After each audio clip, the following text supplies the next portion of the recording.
Bismillahirrahmanirrahim. Assalamualaikum warahmatullahi wabarakatuh. Salam sejahtera untuk kita semua. Halo teman-teman, bagaimana kabarnya teman-teman sekalian? Saya harap semuanya sehat selalu.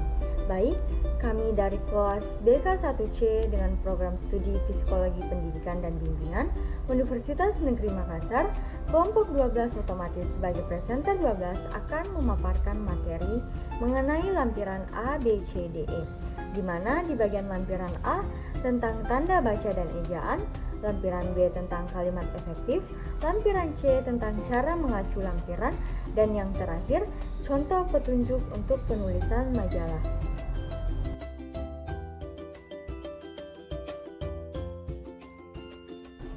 Baik teman-teman, sebelum pemaparan materi, alangkah baiknya saya memperkenalkan anggota kelompok saya yang dimana terdiri dari saya sendiri, Nur Hafifah, dan anggota kedua yaitu Raudatul Adawiyah, anggota ketiga yaitu Aisyah Nurul Kolbi, dan anggota terakhir yaitu Atia Madiyah.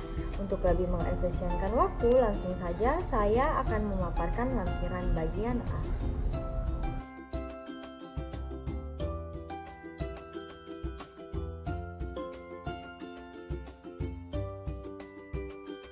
Lampiran A, tanda baca dan ejaan. Tanda baca atau punktuasi dan ejaan sering tidak dianggap penting atau tidak diperhatikan.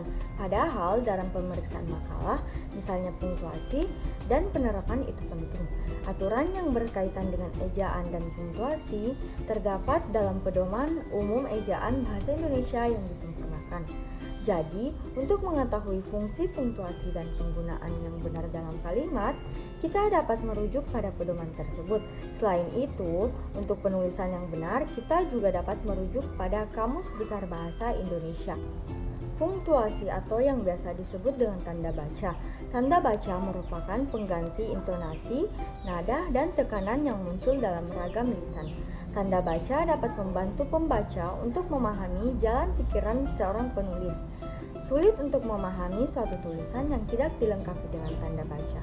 Dalam Pedoman Umum Ejaan Bahasa Indonesia yang disempurnakan, semua tanda baca sudah diatur, namun kita masih sering menjumpai pemakaian tanda baca yang tidak sesuai dengan kaidah yang berlaku. Tanda titik. Singkatan umum yang menggunakan huruf kapital tidak diberikan titik, sedangkan singkatan nama orang dan singkatan gelar akademik harus menggunakan titik. Singkatan berhuruf kecil yang terdiri atas 2 huruf menggunakan 2 buah titik, sedangkan singkatan yang terdiri atas 3 huruf atau lebih itu menggunakan 1 titik saja. Angka yang menyatakan jumlah untuk memisahkan ribuan, jutaan, dan seterusnya menggunakan tanda titik. Angka yang menunjukkan waktu atau jangka waktu menggunakan tanda titik untuk memisahkan angka jam, menit, dan detik. Angka atau huruf dalam daftar menggunakan tanda titik. Bagian pertama, tanda titik tidak digunakan di belakang singkatan lambang kimia, satuan, takaran, timbangan, dan mata uang. Yang kedua, di belakang judul yang merupakan kepala karangan, judul, bab dan subbab, kepala instruksi, dan tabel. Yang ketiga, di belakang alamat pengirim dan tanggal surat, dan di belakang nama dan alamat penerima surat. Yang keempat, di belakang angka atau huruf yang merupakan unsur terakhir dalam deretan angka atau huruf itu. Dan yang terakhir adalah di belakang kalimat yang berakhir dengan tanda tanya atau tanda seru, dan di belakang angka yang tidak menyatakan jumlah. Dalam upaya menyusun sebuah karya tulis, kemampuan dan keterampilan penulis dalam merangkai kalimat memegang peranan yang penting. Untuk itu, penulis harus menguasai persyaratan yang tercakup dalam kalimat efektif. Nah, apa sih kalimat efektif itu? Kalimat efektif merupakan kalimat yang sesuai dengan kaidah bahasa, baik ejaan maupun tanda bacanya, sehingga mudah dipahami oleh pembaca atau pendengarnya. Saat membuat kalimat yang efektif, ada 7 hal yang harus diperhatikan, yaitu 1. Kesatuan gagasan. Gagasan utama kalimat terletak pada subjek dan predikat kalimat. Dalam tata bahasa Indonesia, dikenal 5 fungsi dalam kalimat, yaitu subjek, predikat, objek, pelengkap, dan keterangan. Yang kedua, kepaduan. Kepaduan merupakan hubungan timbal balik yang baik dan jelas di antara unsur-unsur yang membentuk kalimat. 3. Penalaran merupakan suatu alur berpikir agar kalimat dapat dipertanggungjawabkan, dapat dipahami dengan mudah, cepat, tepat, serta tidak menimbulkan kesalahpahaman. Selanjutnya, poin keempat yaitu kehematan. Kehematan ini sama saja artinya bagaimana kita sebagai penulis mengurangi pemborosan kata dalam penulisan sebuah karya tulis.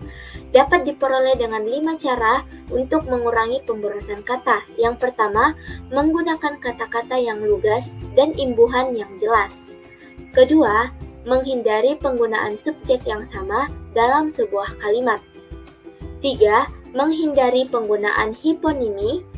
4. Menghindari penggunaan kata depan atau preposisi di depan kalimat. Dan yang kelima, menghindari penggunaan kata ulang jika sudah ada kata bilangan di depan kata benda. Poin selanjutnya yang harus kita perhatikan dalam penulisan kalimat efektif yaitu penekanan dalam kalimat. Merupakan usaha penulis untuk menampilkan fokus dalam sebuah kalimat. Dalam ragam tulis, ada berbagai cara untuk memberi tekanan kepada kata dalam sebuah kalimat. Yang pertama, mengubah posisi dalam kalimat, yaitu dengan meletakkan kata atau kelompok kata yang dianggap penting pada bagian awal kalimat. Yang kedua, mengulang kata yang dianggap penting dalam sebuah kalimat. 3. Mempertentangkan sebuah kata atau gagasan dengan kata lain dalam kalimat sehingga muncullah gagasan yang dianggap penting dalam sebuah karya tulis. Poin keenam, ada kesejajaran. Kesejajaran merupakan perincian beberapa unsur yang sama pentingnya dan fungsinya secara berurutan dalam sebuah kalimat. Selanjutnya, variasi. Variasi dalam kalimat merupakan penggunaan beberapa pola kalimat yang digunakan untuk mencegah kebosanan terhadap pembaca dan juga untuk menjaga agar minat dan perhatian pembaca tidak teralihkan atau tetap terpelihara. Itu saja 7 hal yang perlu kita perhatikan dalam penulisan kalimat efektif.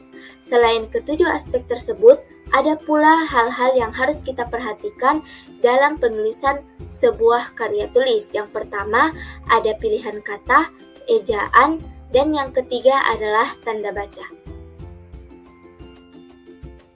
Baik, adapun materi selanjutnya yakni lampiran C, cara mengacu. Nah, dalam kegiatan penulisan ilmiah, tidak seorang penulis berhak untuk menambahkan pendapatnya pada apa yang ia tulis, apalagi menyatakan bahwa pendapat tersebut adalah pendapat pribadinya. Nah, dalam dunia ilmiah, setiap komentar, setiap pendapat, bahkan setiap kata harus dipertanggungjawabkan khususnya kepada penulis. Nah, bentuk pertanggungjawaban tertulis yang lazim dalam kegiatan penulisan ilmiah adalah rujukan atau berupa acuan. Nah, baik, adapun rujukan atau acuan dapat dibedakan menjadi 6. Yang pertama adalah daftar pustaka, yang kedua daftar acuan, yang ketiga pengacuan di awal kalimat, yang keempat itu pengacuan di akhir kalimat, yang kelima pengacuan di akhir paragraf, dan yang keenam adalah catatan kaki. Nah, setiap macam rujukan mematuhi aturan tertentu yang ditetapkan oleh lembaga, media, serta bidang-bidang selingkuh masing-masing. Nah, yang pertama adalah daftar pustaka. Frasa daftar pustaka bersinonim dengan bibliografi dan kepustakaan, yaitu semua buku, karangan, dan tulisan mengenai suatu bidang ilmu, topik, gejala, atau kejadian. Nah, sumber yang didaftarkan mencakup sumber-sumber yang diacu dan yang tidak diacu. Nah, sumber yang diacu adalah sumber yang digunakan penulis sebagai sumber informasi untuk suatu tulisannya. Nah, sumber yang tidak diacu adalah sekalian buku dan sumber pustaka lain yang pernah dibaca penulis, akan tetapi tidak digunakan untuk penyusunan tulisannya. Yang kedua adalah daftar acuan. Nah, acu berarti menunjuk kepada merujuk. Nah, dan acuan berarti rujukan, referensi, serta daftar acuan yang bersinonim dengan daftar rujukan dan daftar referensi. Dengan kata lain, dalam daftar acuan hanya didaftarkan oleh sumber-sumber pustaka yang memang dan benar-benar ingin diacu. Nah, penulis untuk menyusun tulisannya. Daftar acuan membuat sekalian pustaka yang menjadi sumber sintesis kerangka pemikir khususnya kepada penulis. Nah, yang ketiga adalah pengacuan di awal kalimat.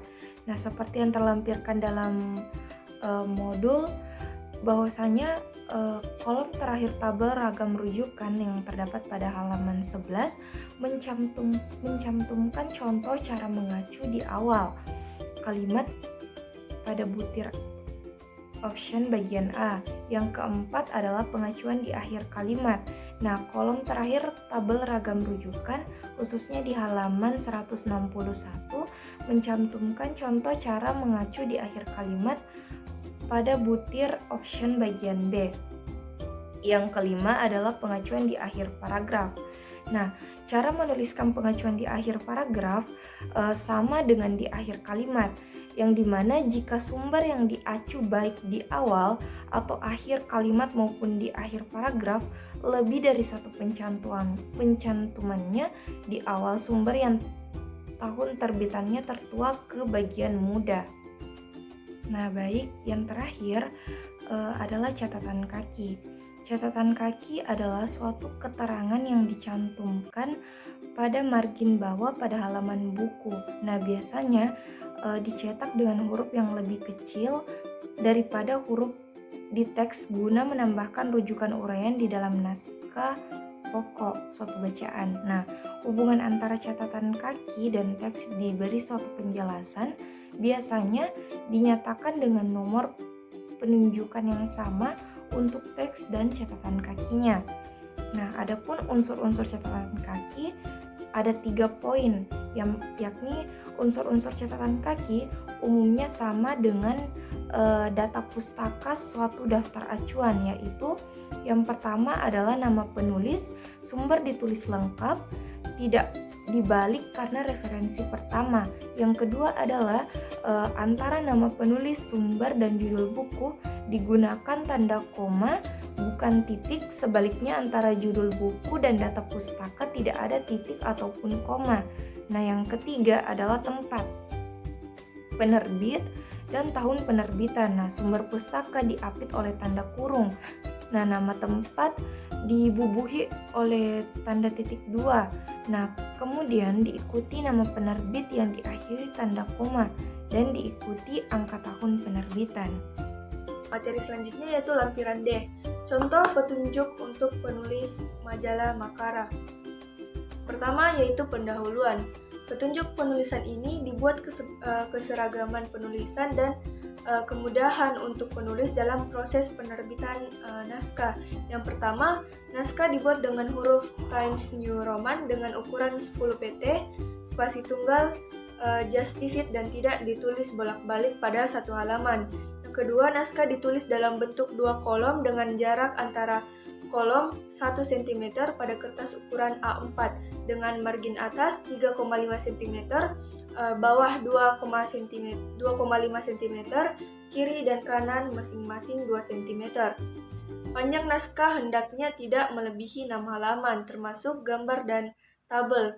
Yang keempat, judul naskah hendaknya singkat dan informatif, serta diusahakan tidak melebihi 4 baris. Dan yang terakhir, naskah disusun dalam 5 subjudul, yaitu pendahuluan, metode penelitian atau eksperimental, kemudian hasil dan pembahasan, dan yang terakhir yaitu kesimpulan. Nah, yang kedua yaitu lampiran. Lampiran hanya digunakan jika benar-benar sangat diperlukan. Nah, lampiran ini diletakkan sebelum daftar acuan atau referens dan setelah ucapan terima kasih jika ada. Nah, jika terdapat lebih dari satu lampiran, maka disusun sesuai abjad. Nah, persamaan yang ditampilkan diberi nomor sebagai A1, A2 dengan penulisan sebagai berikut. Jika ada daftar acuan. penulisan daftar acuan diurut sesuai dengan urutan penunjukannya dalam naskah dengan menggunakan angka Arab dalam kurung persegi seperti terlihat pada contoh berikut. Nah, kemudian acuan harus memuat inisial dan nama penulis, nama jurnal atau judul buku, volume, editor jika ada, kemudian penerbit dan kotanya, lalu tahun penerbitan dan halaman. Nah, semua nama penulis harus disebutkan. Kemudian gunakan singkatan anon jika penulis anonim. Kemudian nama jurnal ditulis dengan singkatan yang lazim atau biasa digunakan. Materi terakhir yaitu pengajuan naskah. Nah, naskah yang diajukan oleh penulis merupakan karya ilmiah yang original, sebelumnya tidak pernah diterbitkan dan tidak sedang diajukan untuk diterbitkan di tempat lain. Kemudian penulis mengirimkan 2 eksemplar naskah dan versi elektroniknya dalam disket 3,5 ke kantor editor. Kemudian naskah ditulis dalam bahasa Inggris atau bahasa Indonesia sesuai dengan petunjuk penulisan Makara. Kemudian reprint sebanyak 20 eksemplar akan diberikan secara cuma-cuma kepada penulis. Nah, tambahan reprint dapat dipesan dengan biaya khusus dari kantor editor setelah revisi naskah diterima. Dan kemudian penulis akan diminta mengirimkan formulir asli copyright yang telah ditandatangani oleh kepala editor setelah naskahnya diterima untuk diterbitkan. Kemudian pengirim ini akan menjamin penyebaran informasi seluas mungkin. Nah, itulah tadi materi dari kelompok kami. Kurang dan lebihnya mohon dimaafkan. Wabillahi taufiq wal hidayah. Wassalamualaikum warahmatullahi wabarakatuh. Terima kasih.